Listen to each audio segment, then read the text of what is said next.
ಓಹೋ ಬರ್ಬೇಕು ಹೊಸ ಜೋಡಿಗಳು. ಮದ್ವೆ ಆಗಿ 1 ತಿಂಗಳಾದ್ರೂ ಇನ್ನೂ ಏನೋ ಹೊಸ ಜೋಡಿಗಳು. ಹೌದು ಕಣಪ್ಪ, 1 ವರ್ಷ ಆದ್ರೂ ಹೊಸ ಜೋಡಿಗಳೇ. ಯಾಕೆ ಲೇಟು? ಏನಂದೆ? ಕೇಳಿಸ್ಲಿಲ್ಲ. ಯಾಕೆ ಲೇಟು ಅಂದೆ. ಆಗ್ಲೇ ಫೋನ್ ಮಾಡಿ ಸ್ವಿಚ್ ಆಫ್ ಬಂತು. ಫೋನಲ್ಲಿ ಚಾರ್ಜ್ ಇರಲಿಲ್ಲ ಕಣ. ಹೇಗಿದ್ರು ಇಲ್ಲಿಂದ ಡೈರೆಕ್ಟ್ ಮನೆಗೆ ಹೋಗ್ತೀನಂತ ಮತ್ತೆ ತಲೆ ಕೆಡಿಸ್ಕೊಳ್ಳಿಲ್ಲ. ಚಾರ್ಜರ್ ಬ್ಯಾಗಲ್ಲಿ ಇಟ್ಕೊಳ್ಳಿ ಅಂತ ಎಷ್ಟೆಲ್ಲ ಹೇಳಿದೀನಿ. ಇವಾಗ ನೋಡಿ, ಏನಾದ್ರೂ ಇಂಪಾರ್ಟೆಂಟ್ ಕೆಲಸ ಇದ್ದಿದ್ರೆ. ಇಂಪಾರ್ಟೆಂಟ್ ಇದ್ರೆ ನೀನಿಲ್ವ ಲಕ್ಷ್ಮಿ? ಗಂಡನ ಆಫ್ಸೆಟ್ ಅಂದ್ರೆ ಸುಮ್ಮನೆನಾ?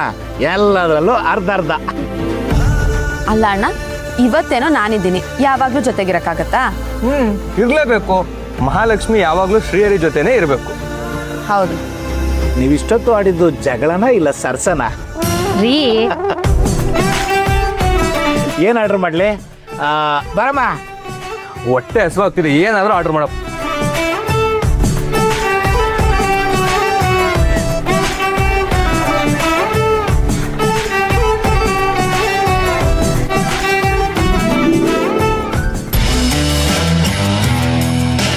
ಅಣ್ಣ, ಮ್ಯೂಸಿಕ್ ಇಷ್ಟೊಂದು ಲೌಡ್ ಇದೆ, ಸ್ವಲ್ಪ ಕಡಿಮೆ ಮಾಡಿಸ್ಬೋದಾ?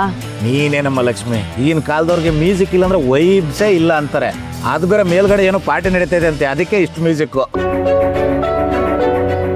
ಲಕ್ಷ್ಮಿ, ನಿಂಗೆ ಸೌಂಡಿಂದ ಏನಾದ್ರು ಇರಿಟೇಟ್ ಆಗಿದ್ರೆ ಹೇಳು, ನನ್ನ ಮೇಲೋಗಿ ಮಾತಾಡ್ ಬರ್ತೀನಿ. ಪರವಾಗಿಲ್ಲ ರೀ, ಇವಾಗ ತಾನೇ ಬಂದಿದೀವಲ್ಲ, ಸ್ವಲ್ಪ ಹೊತ್ತಿಗೆ ಸರಿ ಹೋಗುತ್ತೆ. ನೋಡ್ರಿ, ಕಲ್ತ್ಕೊಳ್ಳಿ. ಲಕ್ಷ್ಮಿಗೆ ತೊಂದರೆ ಆಗುತ್ತೆ ಅಂದ ತಕ್ಷಣ ಹರಿ ಎಷ್ಟು ಚೆನ್ನಾಗಿ ಕೇರ್ ಮಾಡ್ತಿದ್ದಾನೆ ಅಂತ ನೀವು ಇದ್ದೀರಾ. ನಾನ್ ಮಾಡೋದೆಲ್ಲ ಅವನ್ ಮಾಡ್ತಾನ ಕೇಳು.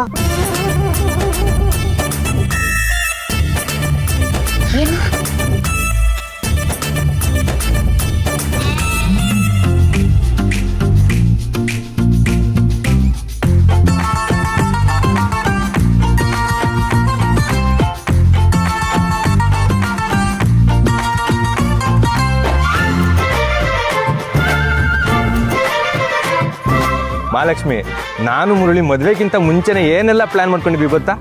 ಅಕ್ಕ, ಮುರಳಿ, ನಾನು, ನೀನು ಎಲ್ಲರೂ ಈಗ ಔಟಿಂಗ್ ಬರಬೇಕು ಅಂತ ಅನ್ಕೊಂಡಿದ್ವಿ. ಇವತ್ತು ಹಾಗೆ ಆಯ್ತು ಅಲ್ವೇನಾ? ಏನಿಲ್ಲ, ಹಾಡು ಚೆನ್ನಾಗಿದೆ ಅಂದೆ.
ಏನಾಯ್ತು?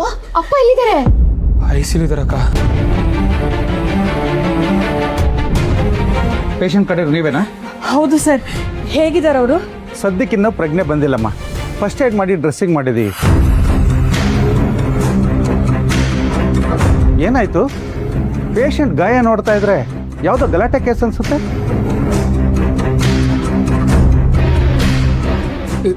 ಸರ್, ಅದು ಮೊದಲೋಗಿ ಪೊಲೀಸ್ ಕಂಪ್ಲೇಂಟ್ ಕೊಡಿ, ಮುಂದೆ ಟ್ರೀಟ್ಮೆಂಟ್ ಶುರು ಮಾಡಬೇಕು.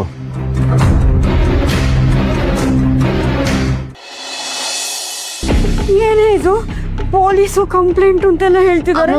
ಅಮ್ಮ, ಟೆನ್ಷನ್ ಮಾಡ್ಕೋಬೇಡ. ನೋಡು, ಹಾಸ್ಪಿಟಲ್ ಅಂದಮೇಲೆ ಈ ಥರ ಪ್ರೊಸೀಜರ್ಸ್ ಎಲ್ಲ ಇದ್ದಿದ್ದೆ. ನೋಡು, ನೀನು ಸಮಾಧಾನ ಮಾಡ್ಕೊ. ಬಾ, ಇಲ್ಲಿ ಮೊದಲು ಕೂತ್ಕೋ.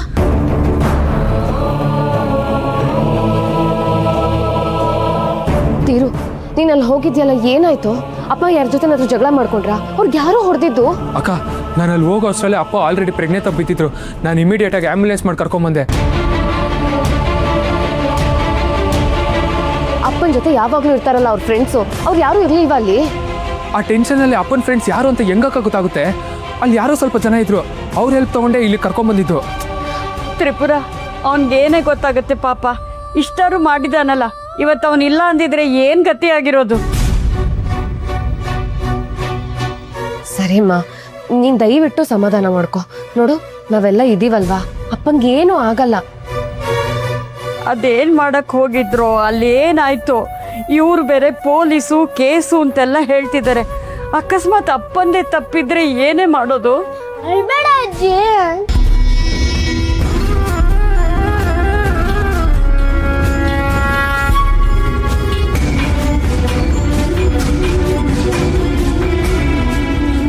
ಅಯ್ಯೋ, ಒಳಗಡೆ ಏನಾಗಿದೆಯೋ ಏನೋ. ಒಂದ್ಸತಿ ಹೋಗಿ ಏನಾಯ್ತು ಅಂತ ನೋಡು ತ್ರಿಪುರ. ಅದು ICU ಅಮ್ಮ, ಹಾಗೆಲ್ಲ ಒಳಗಡೆ ಹೋಗೋ ಹಾಗಿಲ್ಲ. ಸರಿ, ಲಕ್ಷ್ಮಿಗೂ ಹರಿಗೂ ಫೋನ್ ಮಾಡಿ. ಹರಿ ಬಂದು ಏನಾದರೂ ಮಾಡ್ತಾನೇನೋ. ಫೋನ್ ಮಾಡೋದಿರು.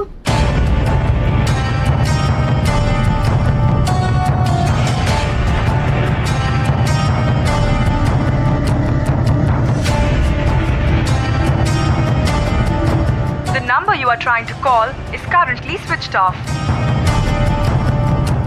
ಅಮ್ಮ, ಅಣ್ಣನ ಫೋನ್ ಸ್ವಿಚ್ ಆಫ್ ಬರ್ತಿದೆ. ಅಯ್ಯೋ ದೇವ್ರೆ, ಸರಿ ಲಕ್ಷ್ಮಿಗಾದ್ರೂ ಮಾಡು.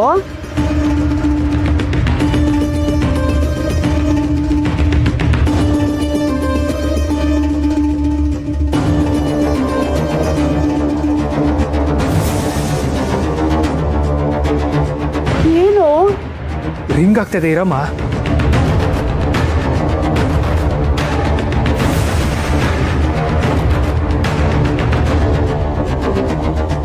ಮೇಡಮ್, ಪೊಲೀಸ್ ಕಂಪ್ಲೇಂಟ್ ಆಯ್ತಾ?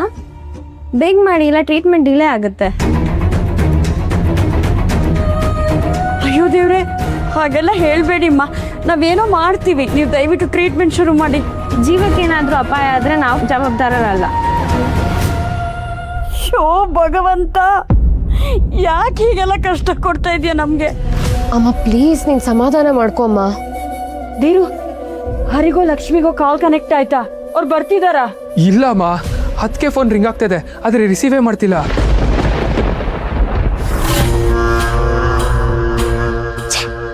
ಹೊತ್ತು ಗೊತ್ತು ಅನ್ನೋದೇ ಇಲ್ಲ ಅವ್ರಿಗೆ. ಮನೆಯಿಂದ ಎಷ್ಟು ಕಾಲ್ ಬರ್ತಿದೆ, ಎಮರ್ಜೆನ್ಸಿ ಇರುತ್ತೆ ಅನ್ನೋದು ಅರ್ಥ ಆಗಲ್ವಾ ಅವ್ರಿಗೆ? ಬರೀ ಇದೇ ಆಗೋಯ್ತು.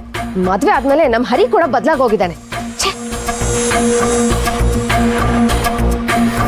ಇನ್ ಸ್ವಲ್ಪ ಸುಮ್ಮನೆ ಇರ್ತೇನೆ. ಅಲ್ಲೇನಾಗ್ತಿದ್ಯೋ ಏನೋ. ಆಗೋದಕ್ಕೆ ಇನ್ನೇನಿದೆಯಮ್ಮ, ಅದೇ ಕೆಲಸ ತಾನೆ. ಆ ಲಕ್ಷ್ಮಿಗೆ ಕೆಲಸ ಅಂತ ಬಂದ್ರೆ ಏನೂ ಕಾಣಿಸಲ್ಲ, ಮನೆಯವರು ಕಾಣಿಸಲ್ಲ. ನಮ್ಗಿಲ್ಲಿ ಹೀಗಾಗಿದೆ ಅಂತ ಅವಳಿಗೇನು ಕನ್ಸು ಬೀಳತ್ತೇನೆ. ನಮ್ಮ ಥರನೇ ಅವಳಿಗೂ ಏನೋ ಎಮರ್ಜೆನ್ಸಿ ಬಂದಿರ್ಬೋದು. ಇನ್ನೂ 4 ಸಲ ಮಾಡೋ ಆಗ ಅರ್ಥ ಆಗತ್ತೆ ಪಾಪ ಅವಳಿಗೆ. ನಾನು ಫೋನ್ ಕೊಡೋದಿವ್ಯಾ?